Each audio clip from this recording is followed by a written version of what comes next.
This movie was quite a bit of a conundrum. Billy Wilder is knocking it out of the park just like normal, but I didn't find this movie as engaging or as immersive as I thought I would, and yet I was intrigued and into it the whole way through. And maybe there's a lot of like distance across that, like it's from the late 50s, if you will, 1960. It just seems, let's just put it this way. This movie is really good, and I understand why it was impactful during history, but a lot of it just didn't land for me. And I still think it's worth the watch, and it's one of the, pantheon of great films, but I think it gets more credit than it's due.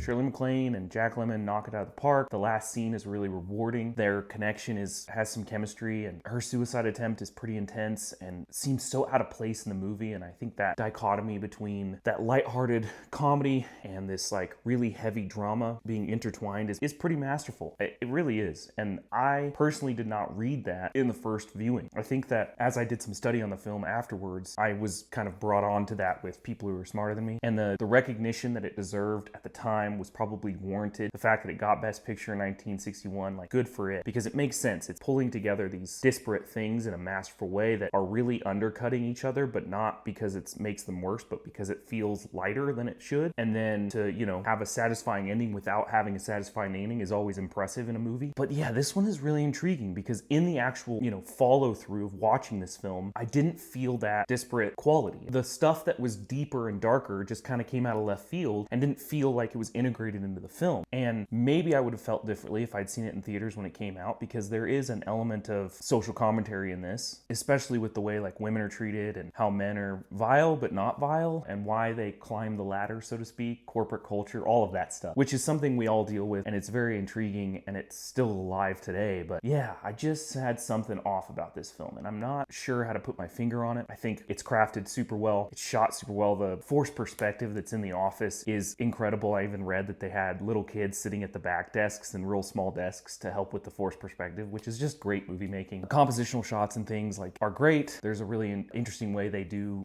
come back and forth between inside outside, and how they make things feel small and big depending on, inside outside. And even just the apartment itself is well set up. It's blocked well because of where everything is, and they can shoot it from one angle, but it's still interesting. Yeah. So there's a lot of craft here. Music's great, acting's great, cinematography is great. Yeah. So that's as far as I'm going to go with this review. I just don't know why I don't think it's better than it is, because everybody else seems to. So what do you guys think? Do you think I'm totally off here? Do you know what I'm feeling or what I'm missing? Let me know down in the comments. Don't forget to like and subscribe, and thanks for watching.